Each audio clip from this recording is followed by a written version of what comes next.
I was looking at this image by Boost VC and was thinking why there are a lot of companies involved in robotics infrastructure.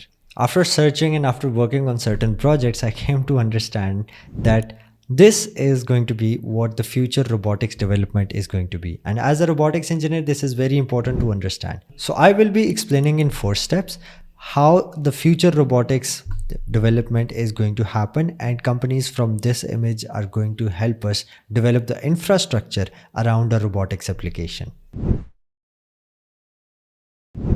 Let's start with the first thing, and that is controlling the robot motion through a control system. Now, robots were moving in a closed environment or an outdoor fixed environment. The robot were not able to generalize their motion in a space which was not previously they were tuned for. For example, if the robot was able to move on a hard surface, that specific robot will not be able to move in a place where the surface is sand like, something with less friction, or if the robot has to climb. In those scenarios, the robot would fail because its control parameters, PIDs, LQR algorithms are not tuned for that specific surface. Now we can observe the robot that can move on the plane surface can also move on the stairs, can also move on the sand. That is implemented through reinforcement learning, and reinforcement learning added with computer vision is now moving towards physical AI. We will understand that later, but reinforcement learning has turned control system into policy based control system, in which different types of policies are trained and fine-tuned for the robot behavior in different environments, and that is where simulation plays a lot of role.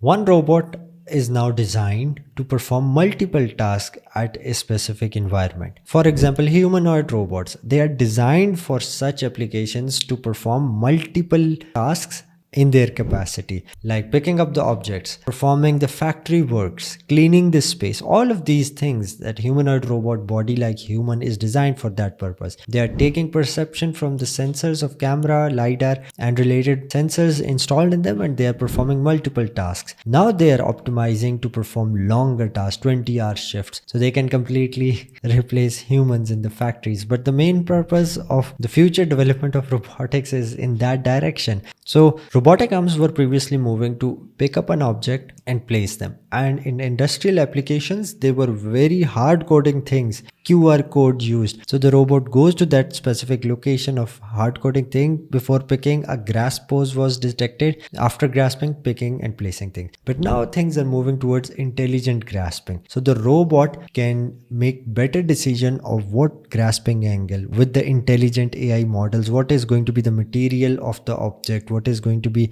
the place where should I grab the object and pick and place. So intelligence in motion is getting integrated into robots, specifically robotic arms and humanoid robot, which are manipulating the environment with their end effectors.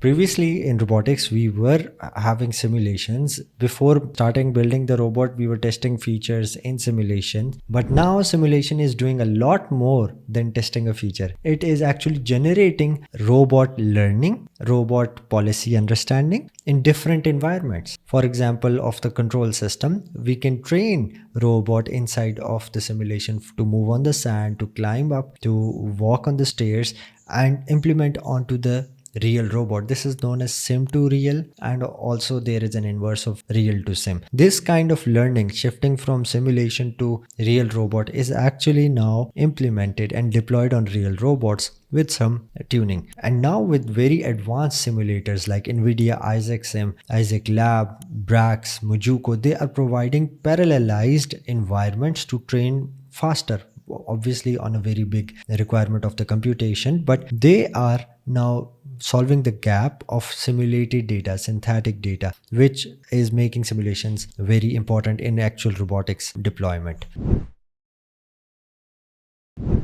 Now with all this discussion, let's now focus on this image again by Boost VC. We are now going to require simulation and evaluation, places where we can model our physics of the robot exactly in the simulation and have different reactions of the robot in that simulation. and test it in different environments. Then coming the data logging, data recording. Now, if you want to understand this, think it in a bigger scale. For example, you have 100 robots moving in different terrains. One is inside of the house, outside of the house, in the garden, and these kind of scenarios. So you are going to record a lot of data from hundreds of robots. Now, this data has to be managed. That's why we need an infrastructure. Once that data is managed, saved properly with proper IDs, inside of data we need labeling, curating, the same process as we were doing for AI based model trainings, neural networks, CNNs, LSTMs, all of the data that we were previously doing for AI models, now we are doing for the robots. We are going to be collecting data. The main difference for the physical AI part is to get robot learning out of that data, not just a labeling, not just detecting or recognizing, actually making the robot learn a specific motion out of that data and build up a policy. So that is why this infrastructure of simulation, recording data, labeling data, extracting information and learning out of the data and deployment is important for the future development of robotics. And it is not going to be simply CPU based. You need good GPUs, you need high end computational power for your robotics projects.